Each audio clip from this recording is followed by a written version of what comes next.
मंडळी, प्रश्न असा आहे की खळांची व्यंकटी सांडू दे, पण ती कशी जाणार हो? म्हणजे बघा कसं आहे, दुर्जनाला सज्जन बनवायचं, त्याला चांगल्या कामेमध्ये मतिगुंग करायचे, सगळ्या प्राणीमात्रांना एकमेकांबद्दल प्रेम निर्माण करायचं आहे, दुरितांचं तिमीर घालवायचं आहे, विश्वाला स्वधर्म सूर्याचा प्रकाश द्यायचा आहे, ज्याला जे जे हवंय ते ते मिळायचं आहे. एवढं इतकं छान सुंदर चित्र माऊलींनी उभं केलं आहे. पण हे चित्र सत्यात यावं असं जर वाटत असेल तर काय झालं पाहिजे? कुणामध्ये ही ताकद आहे? लक्षात घ्या, संस्कारामध्ये बघा किती मोठी ताकद असते. तुम्हाला माहिती असेल, आपण गणपती बाप्पाची मूर्ती घरी आणतो, गणपती बाप्पाची पूजा करतो, पण तुम्ही जर कधी पाहिलं की गणपती बाप्पाची मूर्ती बनवताना कुंभार त्या मातीला तुडवत असतो पायाखाली. म्हणजे तीच माती की जी आधी पायाखाली तुडवली जाते, पण ज्या वेळेस त्याच्यातून सुबक गणपती बाप्पाची मूर्ती तयार होते तेव्हा आपण त्या मातीला, त्या मूर्तीला नमस्कार करतो. ज्या मातीला पायाखाली तुडवत होतो त्या मातीलाच नमस्कार करतो. का? तर त्या मातीवर संस्कार झाल्यानंतर तिला देवत्व प्राप्त झालं. त्याच पद्धतीनं माणसाला संस्कारानं देवत्व येऊ शकतं, आणि हे जर देवत्व यावं, हे जर त्याच्यावर संस्कार व्हावेत असं वाटत असेल तर संतांचा सहवास, संतांमध्ये इतकी ताकद आहे की ते माणसाला बदलू शकतात. त्यांचा सहवास पुरेसा आहे. म्हणून माऊली पुढे काय म्हणते बघा, वर्षत सकळ मंगळी ईश्वर निष्ठांची मांदियाळी, अनवरत भूमंडळी भेट तू भूता. बघा, प्रत्येक शब्दाचा अर्थ नीट लक्षात घ्या. वर्षत सकळ मंगळी, वर्षत म्हणजे वर्षाव, सकळ म्हणजे संपूर्ण, मंगळी म्हणजे मांगल्याचा, ईश्वर निष्ठांची मांदियाळी म्हणजे ईश्वरनिष्ठ जी माणसं आहेत, म्हणजे जी संत मंडळी आहेत, ती तुम्हाला मांदियाळीनं म्हणजे दाटी वाटीनं, एकटा दुकटा संत नाही, दाटी वाटीनं वर्षत सकळ मंगळी ईश्वर निष्ठांची मांदियाळी, ईश्वरनिष्ठ असलेली माणसं दाटी वाटीनं संपूर्ण मांगल्याचा वर्षाव करत, संपूर्ण मांगल्याचा वर्षाव करत या पृथ्वी तलावर तुम्हाला नित्य नित्य सातत्यानं भेटत राहोत. मंडळी, ईश्वरनिष्ठांची मांदियाळी, ईश्वरनिष्ठ असलेली लोक दाटीवाटीनं आज आपल्याला भेटतात का हो? गटागटानं दाटीवाटीनं आपल्याकडे येतात का हो? येतात, पण ते ईश्वरनिष्ठ नसतात. ते कोण असतात ते मी तुम्हाला सांगतो. बघा, तुम्हालाही अनुभव असेल, निवडणूक एकदा जाहीर झाली की कार्यकर्त्यांचा थवाच्या थवा घेऊन आपल्या घरी अगदी दाटीवाटीनं येणारी मंडळी असतात. उभं राहायला जागा नाही तरी आत शिरत असतात, नमस्कार करत असतात, आपल्या पायाला वाकत असतात, आपल्याच घरावर त्यांचं असलेलं स्टिकर गाडीवर घरावर चिकटून जात असतात. मंडळी, ही मंडळी ईश्वरनिष्ठ असतात का? नाही. असलीच तर ती नश्वरनिष्ठ असतात. आणि मग अशा मंडळींकडून संपूर्ण मांगल्याचा कसा वर्षाव होणार? होतो, वर्षाव होतो. काहींकडून निवडणुकीच्या आदल्या रात्री पैशाचा वर्षाव होत असतो. मला सांगा, कसं मांगल्य तयार होईल? म्हणून माऊलीची इच्छा आहे की ज्यांचं चित्त शुद्ध झालंय अशी ईश्वरनिष्ठ मंडळी, समाजसेवक नाही म्हटले बरं का, त्यांचं म्हणणं आहे समाजसेवा करणारा माणूस चांगलं काम करतोयच, पण त्याच्यामध्ये ईश तत्वाचा स्पर्श पाहिजे, कारण ज्याच्या आतमध्ये ईश तत्वाचा स्पर्श झालाय तोच माणूस संपूर्ण मांगल्य निर्माण करू शकतो. म्हणून अशी ईश्वरनिष्ठ मांदियाळी तुम्हाला भेटो. माऊलीच्या काळात अशी मांदियाळी होती बघा. संत ज्ञानेश्वर माऊली, निवृत्ती, सोपानदेव, मुक्ताई, जनाबाई, गोरोबा काका, संत नामदेवराय, नरहरी सोनार, चोखामेळा, ही सगळी मांदियाळीच होती की हो. त्यावेळच्या समाजाला ती भेटली. अनवरत भूमंडळी भेटतू भूता. बघा, प्रत्येक शब्द किती विचारपूर्वक आहे. भेटतू, भेटू दे, म्हणजे याचा अर्थ असा की हे ईश्वरनिष्ठ संत सज्जन कुठेतरी दुसरीकडे असतात आणि ते तुम्हाला भेटू देत, म्हणजे ते तुमच्यात राहणारे नाही आहेत. अर्थच असा आहे की संतांनी, कवी, लेखक, विचारवंत, शास्त्रज्ञ यांनी समाजामध्ये जास्त राहायचं नसतं. मग तुम्ही म्हणाले समाजाच्या बाहेर का? कसं असतं बघा, प्रतिभा असणाऱ्या माणसांनी एकांतात राहायचं, एकांतात मननचिंतन करायचं, ज्ञानग्रहण करायचं आणि जे ज्ञान प्राप्त झालंय त्यांनी समाजाचा उद्धार करण्यासाठी पुन्हा समाजामध्ये यायचं, लोकांना भेटायचं. दान, ज्ञानाचं दान दिलं, ज्ञान समाजाला दिलं की पुन्हा एकांतात जायचं, पुन्हा चिंतन मनन करायचं, पुन्हा ज्ञान ग्रहण करायचं, समाजात यायचं, लोकांना भेटायचं. जर प्रतिभावान माणूस समाजातच राहिला तर त्याचं नुकसान असं आहे की त्याला चिंतनाला, मननाला एकांत मिळणार नाही, त्याची प्रतिभा फुलणार नाही. आणि प्रतिभावान माणूस फक्त एकांतातच राहिला तर त्याची प्रतिभा फुलेल, पण प्रतिभा ज्या समाजासाठी आहे तो जर समाजात आलाच नाही तर समाजाला त्याचा काही फायदा होणार नाही. म्हणून त्यानं एकांतही धरावा. तुकाराम महाराज भंडाऱ्याच्या डोंगरावर जायचे, म्हणजे त्यांनी एकांतही धरावा आणि समाजाचाही उद्धार करावा. म्हणून माऊली म्हणतात की भेटतू भूता, असं समाजाला भेटत राहो, प्राणीमात्रांना भेटत राहो. पुढे बघा माऊली काय म्हणते, डोळ्यासमोर असं चित्र धराव की समजा संत मंडळी दाटीवाटीनं आपल्या जवळ आली, आपल्या घराच्या जवळ आली, आपल्या समोर आली, आपल्याला भेटली. ती संत मंडळी असं काही भपका करणारी नसतात, ती काही BMW मधून उतरणार नाहीत, त्यांच्या अंगावरचे कपडे असे कडक इस्त्रीचे असणार नाहीत, त्यांच्या हातात अंगठ्या असणार नाहीत, गळ्यात चैन असणार नाहीत, त्यांचा बाह्य भपका कुठलाच नसेल. मग तुमच्या माझ्यासारख्या सामान्य माणसाकडून अशी चुकी होऊ शकते ना हो, की असे संत आमच्या दारात आले, आमच्या जवळ आले, त्यांनी आम्हाला काही चांगलं सांगितलं, आम्हाला ते भेटले, पण आम्हाला त्यांचं महत्त्वच कळलं नाही हो. तर मग ते भेटून काय उपयोग? त्यांचं महत्त्व आम्हाला कळलं पाहिजे की हे संत सज्जन कसे असतात ते आम्हाला कळावेत. म्हणून माऊली पुढे सांगते, ही संत मंडळी कशी आहेत बघा. चला कल्पतरूंचे आरव, चेतना चिंतामणीचे गाव, बोलते जे अर्णव पियुषांचे. कल्पतरू असतो. कल्पतरू काय करतो? तुमच्या मनामध्ये जी कोणती तुम्ही इच्छा धराल ती इच्छा तो कल्पतरू पूर्ण करतो.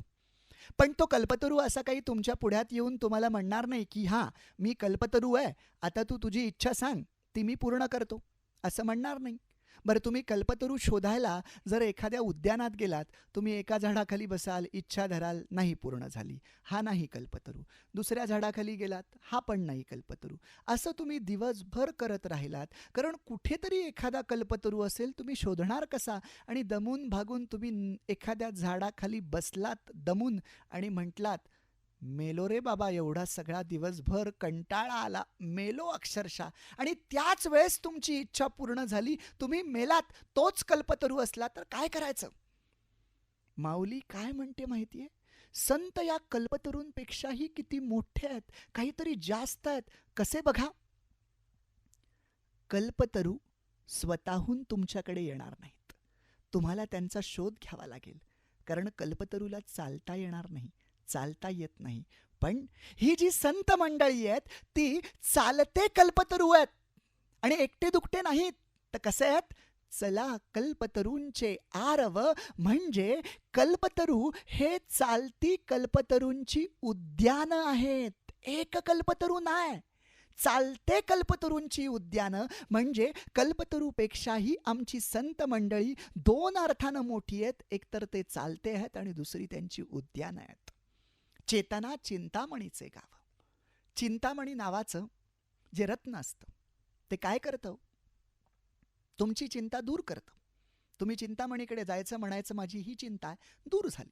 पण एखाद्यानं समजा अशी चिंता केली की मला मृत्यूची चिंता वाटते म्हणून मला अमर होऊ दे, तर होता येईल का हो? शक्य नाही. ते चिंतामणीलाही करता येणार नाही. बरं, चिंतामणीमध्ये काही चेतना नसते, त्यामुळे तुम्ही चिंतामणीकडे जाऊन कुठलीही चिंता धरलीत, कुठलीही इच्छा व्यक्त केलीत, तर कदाचित ती समाजाच्या वाईटाची आहे, चांगल्याची आहे, तुमच्या चांगल्याची आहे का वाईटाची आहे, हे याची परीक्षा चिंतामणी करत बसणार नाही. तुम्ही जे धराल ते तो पूर्ण करील, ती चिंता तो दूर करील, पण त्याच्याने समाजाचा तुमचा विकासच होईल असं नाही, कारण त्याच्यामध्ये चैतन्यच नाही. पण आमची संत मंडळी कशी आहेत? आमची संत मंडळी चेतना चिंतामणीचे गाव, म्हणजे नुसते चिंतामणी नाही तर चेतना चिंतामणीचे गाव, म्हणजे आमची संत मंडळी म्हणजे चैतन्य असलेले, चेतना असलेले चिंतामणी आहेत. एकटा दुकटा चिंतामणी नाही, तर चिंतामणीचे गाव आहेत. गावच्या गाव चिंतामणीची असावीत. इथे भेटेल तो चिंतामणी, तिथे भेटेल तो चिंतामणी. त्या पद्धतीनं आमची संत मंडळी ही चेतना असलेल्या चिंतामणी चे गाव आहेत. समुद्राची उपमा संतांना दिली. समुद्र कसा असतो? विशाल असतो. आमचे संत समुद्रासारखे विशाल आहेत. पण समुद्राचं काय आहे बघा, समुद्राच्या काठावर एखादा पाणतस्त बसला आणि ज्याला तहान लागली, तर समुद्र त्याची तहान भागवेल का हो? मग तो इतका विशाल असून त्या पाण्याचा उपयोग काय? पण आमचे संत समुद्रापेक्षा कसे आहेत? आमचे तहान भागवणारे आहेत का? आहेत. बोलते जे अर्णव पियुषांचे, पियुषांचे म्हणजे अमृताचे. आमचे संत म्हणजे अमृताचेच समुद्र आहेत. अहो, एकतर अमृत कुठे मिळत नाही, समुद्र मंथन केलं त्यातनं अगदी थोडंसं अमृत आलं, पण आमचे संत कसे आहेत?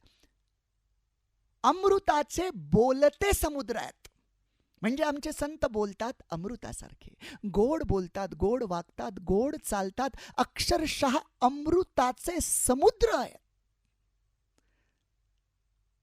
चंद्रमय जे अलांछन, मारतंड जे तापहीन, ते सर्वाही सदा सज्जन सोयरे होतू. संत कसे आहेत? चंद्रासारखे शीतल आहेत. पण चंद्रावर डाग आहे. कसला डाग आहे? चंद्र हा 3 अर्थानं डागी आहे. म्हणजे चंद्राला क्षयी म्हटलं जातं, त्याला कामी म्हटलं जातं, आणि तो परप्रकाशित आहे. हे 3 डाग त्याच्यावर लागलेत. पण आमची संत मंडळी जी आहेत ती शीतल आहेत, पण त्यांच्यावर कोणतं लांछन नाही आहे. ते स्वयंप्रकाशित आहेत. मार्तंड जे तापहीन, सूर्य, मार्तंड म्हणजे सूर्य, सूर्यप्रकाश देतो. आमचे संत हे सूर्यासारखे आहेत, प्रकाश देतात. पण सूर्यसुद्धा मध्यानी आला की तापदायक होतो बघा. आपण म्हणतो आता किती गरमा होतोय, मी बाहेर पडलो, माझ्या अंगावर गरम व्हायला लागलं, माझ्या डोक्यावर तळपता सूर्य मला माझ्या अंगावर उष्णता फेकतोय, तर मला तो सूर्यसुद्धा त्यावेळेस नकोसा वाटतो. पण आमचे सूर्य, आमचे संत तसे आहेत का? नाही.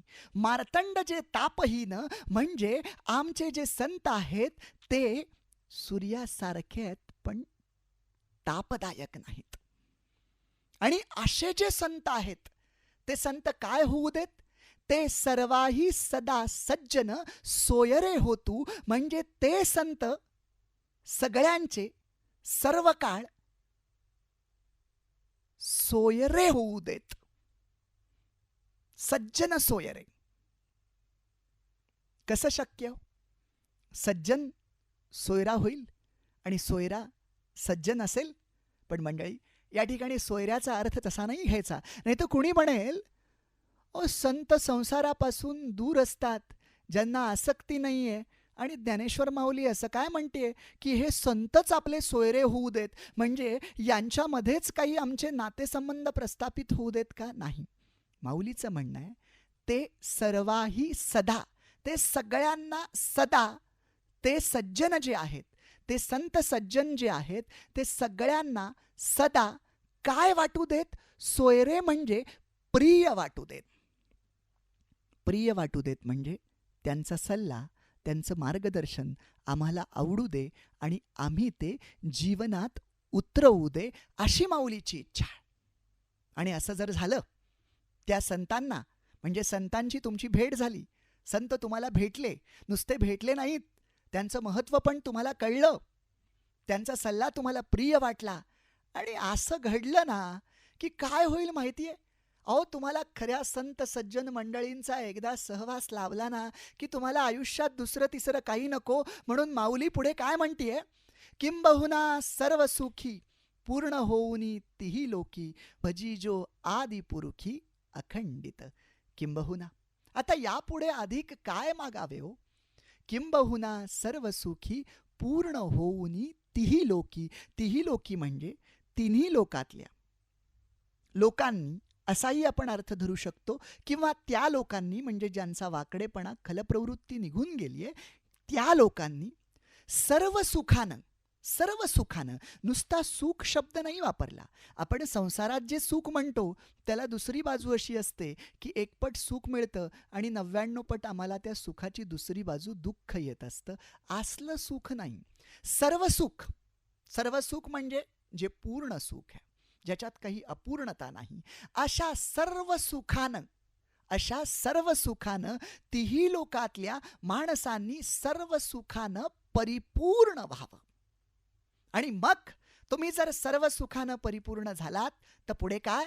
किंबहुना सर्व सुखी पूर्ण होऊनी तिही लोकी भजी जो आदि पुरुखी अखंडित. तुम्ही अखंडितपणे भक्ती करावी. बस कुणाची? आदिपुरुषाची, आदिपुरुखी, त्या आदिपुरुषाची. आदिपुरुष म्हणजे कोण? तुमच्या आमच्यामध्ये जो आतमध्ये आहे तो जीवात्मा.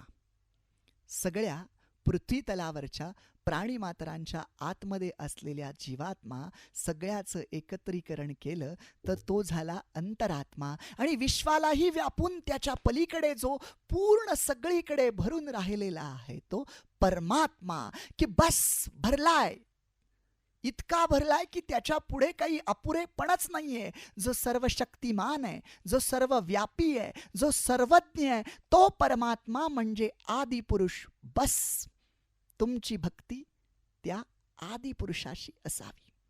तो चराचरात सृष्टीत असा व्यापलाय, प्रत्येकाच्या आतमध्ये आहे. तो रेड्यामध्ये आहे, तो प्राण्यामध्ये आहे, तो माझ्यामध्ये आहे, बालकात आहे, वृद्धात आहे, तारुण्यात आहे, तरुणपणात आहे, तरुणामध्ये आहे. सगळ्या सगळ्यांमध्ये व्यापून राहून सुद्धा शिल्लक राहिलाय. सर्व प्राणी मात्रांमध्ये आहे. जे जे भेटे भूत ते ते मानिजे भगवंत. भेटणाऱ्या प्रत्येक प्राणी मात्राच्या आतमध्ये भगवंत दडलाय. आणि असा तो परमात्मा, असा तो आदिपुरुष, त्याच्यावर माझी अखंड भक्ती जडावी. बस इतकी मोठी व्यापक स्वरूप माझ्या आत्म्याला यावं आणि बस त्याच्या आतमध्ये माझी भक्ती जडावी. आणि ग्रंथोपजीविये विशेष लोकी ये दृष्टादृष्ट विजये होवावेची. या ग्रंथाला अनुसरणारी, या ग्रंथाचा उपदेश आपल्या जीवनात उतरवणारी जी माणसं आहेत. ग्रंथ म्हणजे कोणता? भगवद्गीता म्हटलं तरी चालेल.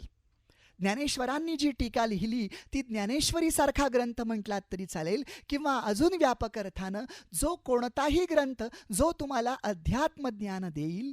आणि अशा आध्यात्मिक ग्रंथांना जीवनात उतरवणारी जी माणसं आहेत त्या माणसांनी कशावर विजय मिळवावा? दृष्टादृष्ट आणि ग्रंथोपजीविये विशेष लोकी ये दृष्टादृष्ट विजये होवावेची. दृष्ट आणि अदृष्ट म्हणजे काय? इहलोकीचे भोग म्हणजे दृष्ट, पारलौकिक भोग म्हणजे अदृष्ट. आणि ज्या ठिकाणी भोग आले त्या ठिकाणी आसक्ती आली. जिथे आसक्ती आली तिथे आमची वासना आली. तर माऊलीचं म्हणणं असं आहे, जे काही इहलोकीचे भोग आहेत, जे काही पारलौकिक भोग आहेत, त्या भोगांवरच आम्ही विजय मिळवावा. भोगांनी आमच्यावर विजय नाही मिळवावा. भोगांच्या आम्ही अधीन असता कामा नये, तर भोग हे आमच्या अधीन असले पाहिजेत. याचा अर्थ आम्ही काही जीवनात भोग भोगू नये असं नाही.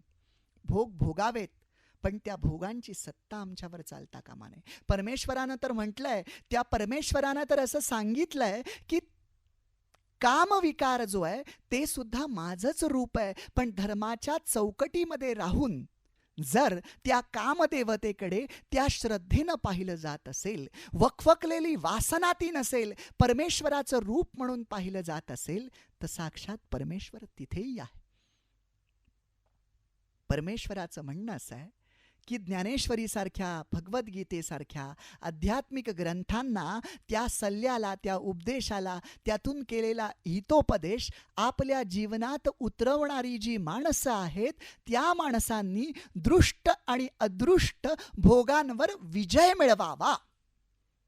आणि शेवटची ओवी आहे, येथ म्हणे श्री विश्वेशराव, हा होईल दान पसाओ. म्हणजे माऊलीनं हे मागणं त्यांच्या सद्गुरूंकडे केलं होतं, विश्वात्मक देवाकडे केलं होतं. आणि आता हे माऊलीचं मागणं ऐकल्यानंतर विश्वात्मक देव प्रसन्न झालाय आणि त्यानं म्हटलंय तथास्तु.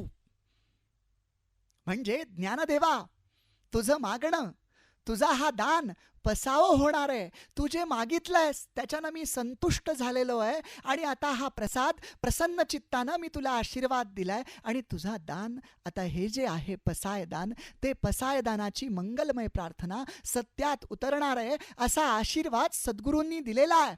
आणि तो आशीर्वाद ज्ञानदेवांनी ऐकलाय. आणि मग शेवटी काय, येणे वरे ज्ञानदेवो सुखिया झाला. येणे वरे ज्ञानदेवो सुखिया झाला. म्हणजे चंद्राला पाहिल्यानंतर समुद्राचं अंतःकरण जसं भरून येतं आणि ते समुद्र जसा सुखी होतो, तसा सद्गुरूंनी आशीर्वाद दिल्यानंतर माझं अंतःकरण सुखानं भरून गेलंय.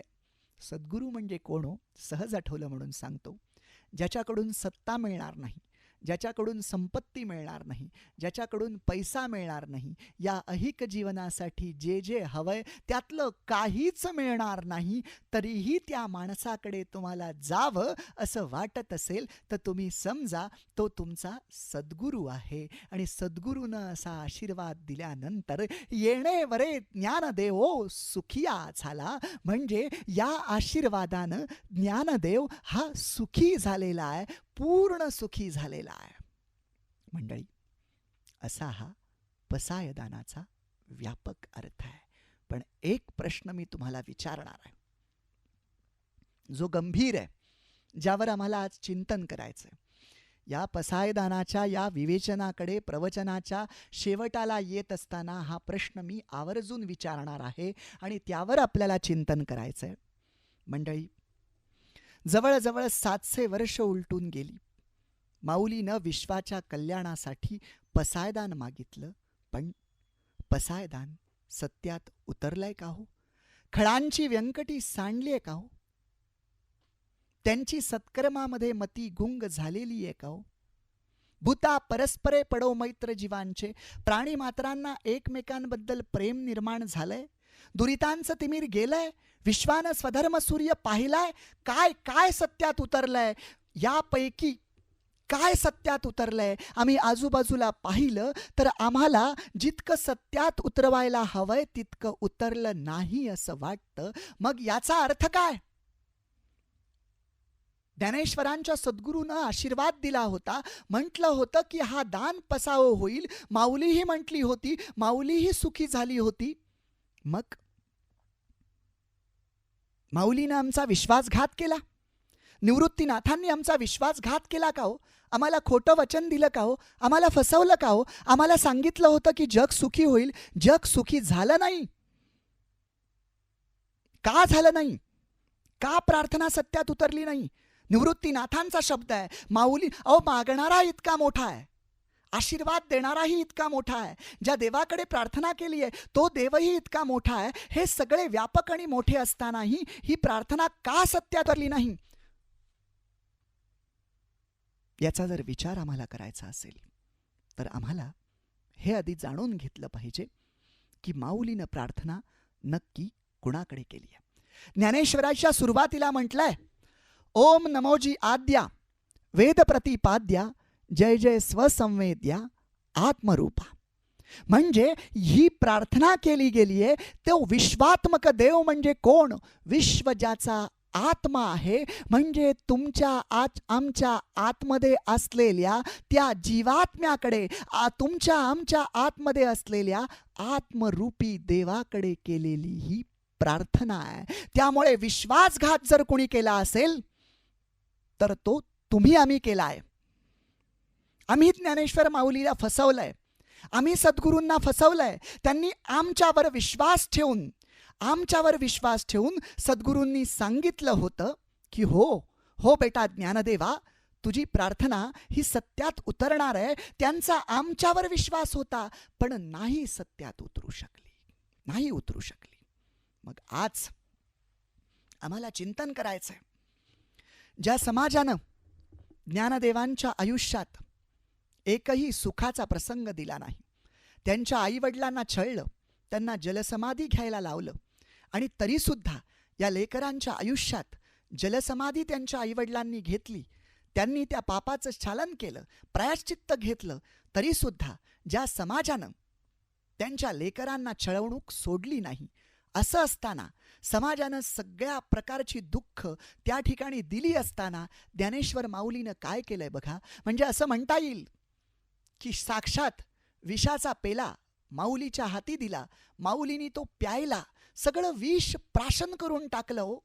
पण त्याच्यानंतर समाजाला शब्दरूपी जो दिला तो काही विषरूपी आशीर्वाद नव्हता. त्यांच्या तोंडातून शब्दरूपी जे बाहेर पडलं ते अमृतच पडलं. म्हणजे समाजाने जे विष दिलं ते माऊलीने पचवलं आणि समाजासाठी अमृताचे झरे दिले. आणि त्या माऊलीची पसायदानाची प्रार्थना जर सत्यात उतरवायची असेल, आज जे समाजात चांगलं चाललंय ती माऊलीची प्रार्थना आहे, आणि जे काही वाईट चाललंय ते तुमचं माझं कर्तृत्व आहे.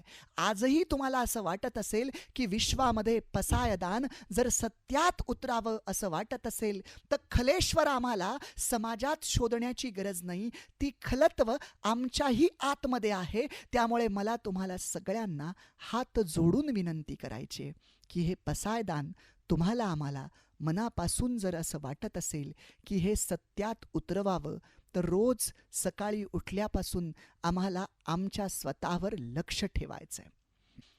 रोज माझ्यामधला खलत्वाचा असलेला एखादा तरी गुण, दुर्जनाचा असलेला एखादा तरी गुण माझ्या मनातून हळूहळू कमी होत गेला पाहिजे.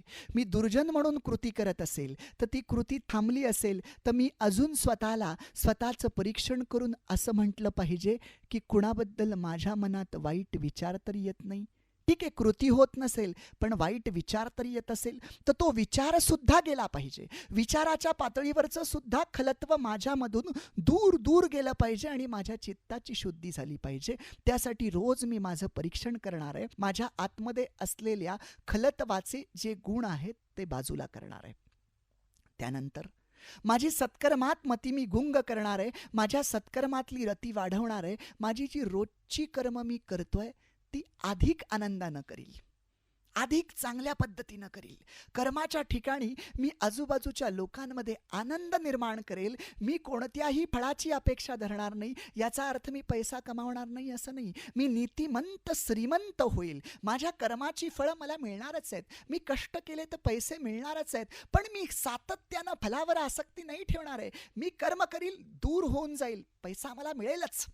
मी सत्कर्म उभी करील. माझे मित्र परिवार वाढला पाहिजे. मी व्यापक झालो पाहिजे. जगामध्ये माझे मित्र निर्माण झाले पाहिजेत. अक्षरशः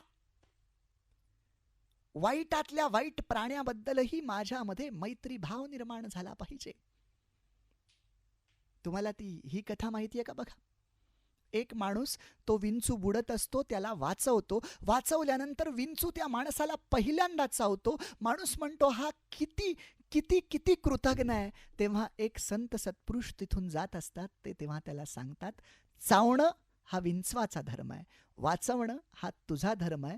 तो त्याचा धर्म पाळतोय, तू तुझा धर्म पाळ. कितीही वाईट माणूस असला तरी सुद्धा मला माझा धर्म कधी मी शांतपणे ते सहन करील, कधी मी मौन धारण करील, कधी मी माझा नकारात्मक राग व्यक्त करील, पण माझ्या मनात त्या माणसाबद्दल राग असणार नाही. मी त्याच्यात परिवर्तन करण्यासाठी या मार्गाचा मी अवलंब करील, पण त्याच्याबद्दल माझ्या मनात प्रेम असेल. मी त्याच्याशी गोड बोललो म्हणजे प्रेम असेल असं नाही. गोड बोलून काटा काढणारी माणसं असतात, त्यांना पुढच्या माणसाबद्दल प्रेम नसतं. माझ्या मनात त्याच्याबद्दल प्रेम असेल, फक्त त्याच्यात परिवर्तन कसं व्हावं, तो चांगला कसा व्हावा, यासाठी मी वेगवेगळे मार्ग अवलंबत असेल.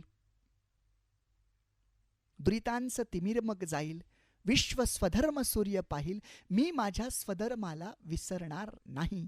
आणि जो जे वांछील तो ते लाहो, म्हणजे रोज मी इच्छा धरील त्या माझ्या स्वपासून दूर जात जात गाव, देश, राष्ट्र, विश्व असं व्यापक मी कसं होईल, आणि मी विश्वासाठी काही करू शकतो का, अशा अर्थानं मी माझा मी असा व्यापक करत नेईन. आणि असं जर मी रोज सुरुवात केली तर अहम ब्रह्मास्मी, मीच ब्रह्म आहे, त्वम तत्वमसी, ते तूच आहेस, याची प्रचिती मला कधी न कधीतरी येईनच, असा मला अंतरी ठाम विश्वास आहे. कारण लक्षात घ्या, याच माझ्या हृदयात, याच माझ्या जीवात्म्यात अज्ञानी असलेला मी सुद्धा आहे, मला आशीर्वाद देणारा गुरु सुद्धा आहे, आणि विश्वात्मक देव सुद्धा आतमध्ये आहे. ही तीनही गोष्टी याच आतमध्ये आहेत. मागणारा ज्ञानदेव सुद्धा आतमध्ये आहे, आशीर्वाद देणारा गुरु सुद्धा आतमध्ये आहे, आणि विश्वात्मक देव सुद्धा आतमध्ये आहे. येणेवरे ज्ञानदेव सुखिया झाला म्हणजे काय हो? ज्या वेळेस माझ्या आतला जो मी आहे त्याला ज्ञान प्राप्त होईल, आणि तो ज्ञान प्राप्त झाल्यानंतर तो आतला ज्ञानदेव त्याच्या सद्गुरूला साक्षी ठेवून जे मागेल ते विश्वासाठी असेल, त्यांचा सद्गुरू आशीर्वाद देईल, आणि मग विश्वात्मक देव प्रसन्न होईल. म्हणजे बघा, तुम्ही जेव्हा एखाद्यासाठी चांगलं काम करता तेव्हा तुम्हाला आतमध्ये किती समाधान होतं. ते समाधान होणं म्हणजे सुखिया होणं आहे. आणि असं समाधान टप्प्याटप्प्यावर अनेक ठिकाणी माझ्या वाट्याला येऊ, की मी चांगली कामं करत राहील, समाधान माझ्याकडे घेत राहील. माझ्या आतमधला अज्ञान दूर होऊन जो ज्ञानदेव आतमध्ये आहे तो प्रत्येक क्षणाक्षणाला सुखिया होत जाईल. येणे वरे ज्ञानदेव सुखिया झाला, असा माझा अंतरीचा जीवात्मा हा ज्ञानदेव टप्प्याटप्प्याला क्षणाक्षणाला सुखिया होत राहो, असं आपण विश्वात्मक देवाकडे प्रार्थना करूया. मंडळी, भूता परस्परे पडो मैत्र जीवांचे, हे आपण ऐकलं ना. हे मैत्र तुमच्या माझ्यामधलं वाढावं यासाठी मी माझा भ्रमणध्वनी आपल्याकडे देऊन ठेवतो. मी प्रशांत देशमुख, रायगड जिल्ह्यातील चौकजवळील हातनोली हे माझं गाव. तुमच्या माझ्यामध्ये हे मैत्र निर्माण व्हावं म्हणून माझा नंबर मी तुमच्याकडे सांगतोय. त्या भ्रमणध्वनीवर तुम्ही कधीही माझ्या भागात आलात तर माझ्याशी संपर्क साधा. आपलं मैत्र जुळून आलं तर ज्ञानदेवांची या प्रार्थनेतलं भूता परस्परे पडो मैत्र जीवांचे या ओवीला अनुसरून आपण काहीतरी केलं असं होईल. माझा भ्रमणध्वनी आहे 9822 650 280, 9822 650 280. शेवटी एकच विनंती आहे, मी जे सांगितलं आहे, मी जे बोललो आहे ते त्या ईश्वरानं माझ्याकडून बोलवून घेतलं आहे. पण याच्यातलं जर काही न्यूनत्व राहिलेलं असेल तर ते माझं कर्तृत्व असेल. मोठ्या मनानं मला माफ करा, आणि माऊलीचं हे पसायदान सत्यात उतरवण्यासाठी तुम्ही आम्ही रोज आपली कृती त्या पद्धतीनं करण्याचा प्रयत्न करूया. येणेवरे ज्ञानदेव सुखिया झाला, येणेवरे ज्ञानदेव सुखिया झाला. रामकृष्ण हरी.